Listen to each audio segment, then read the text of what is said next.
আমার কথাটা হয়তো একটু ছন্দ পতন, কিন্তু আমি বিষয়টি যেভাবে বিশ্বাস করি, যেভাবে দেখি, আমি আপনাদের সামনে সেভাবেই উপস্থাপনের চেষ্টা করেছি।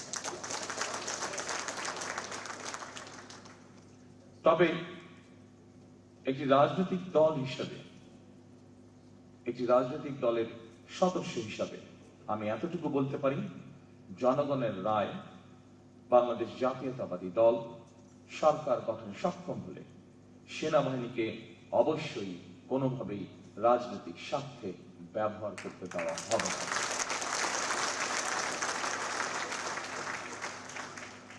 সেনাবাহিনীর গৌরব ভুলণ্ডিত হয় এমন কিছু বিএনপি অতীতেও করেনি, বর্তমানেও না, এবং ইনশাআল্লাহ ভবিষ্যতেও বিএনপি করবে না। কারণ বিএনপি সবসময় বাংলাদেশের পক্ষের দল। বিএনপি সবসময় বাংলাদেশের স্বাধীনতা, সার্বভৌমত্বের পক্ষের শক্তি। রাজনৈতিক দল হিসেবে বিএনপি রাজনীতির মাঠে শক্তিশালী থাকলে বাংলাদেশের স্বাধীনতা, সার্বভৌমত্ব শক্তিশালী থাকে। সেনাবাহিনীর গৌরব এবং মর্যাদাও ইনশাআল্লাহ অক্ষুণ্ণ থাকে। সেনাবাহিনী অবশ্যই রাজনীতি সম্পর্কে সচেতন থাকবে, তবে রাজনীতিতে বিলীন হয়ে যাওয়া অবশ্যই উচিত হবে না।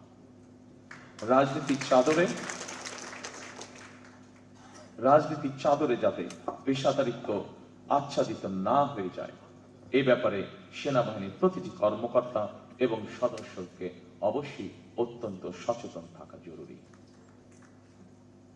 সম্মানিত সকল উপস্থিতিবৃন্দ, সিনিয়র অফিসারবৃন্দ, 2009 সালে বিডিআর পিলখানায় সেনা হত্যাযজ্ঞের পর পতিত, পরাজিত, পলাতক, বিতাড়িত ফ্যাসিস্ট অপশক্তি বাংলাদেশের মুক্তিযুদ্ধের স্মৃতি বিজড়িত বিডিআর এর নাম পরিবর্তন করে দিয়েছিল।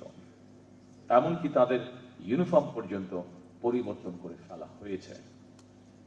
আমি আপনাদের সামনে আমার একটি ব্যক্তিগত অনুভূতি শেয়ার করতে চাই। জনগণের রায় বিএনপি রাষ্ট্র পরিচালনার দায়িত্ব পেলে মুক্তিযুদ্ধের স্মৃতি বিজড়িত বিডিআর এর নাম পুনর্বহাল করতে চাই।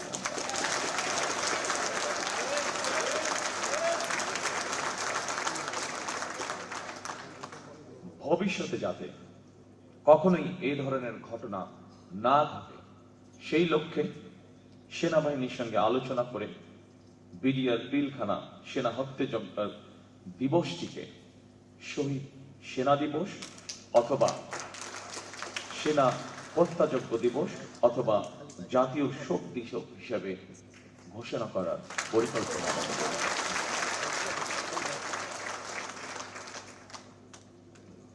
সম্মানিত সকল উপস্থিতিবৃন্দ, আপনারা যারা সেনাবাহিনীর সাবেক কর্মকর্তা, আপনাদের সঙ্গে মত বিনিময় সভা করার আগেই সাবেক কয়েকজন সিনিয়র কর্মকর্তা এবং সদস্যদের কল্যাণে বেশ কয়েকটি সুপারিশ উপস্থাপন করেছেন। জাতীয় নিরাপত্তা পরিষদ গঠন, সেনা আইনের কিছু কিছু বিধিমালার পরিমার্জন কিংবা সংস্কার সহ এইসব সুপারিশ মালাগুলি অবশ্যই গুরুত্বপূর্ণ বলে আমি ব্যক্তিগতভাবে মনে করি।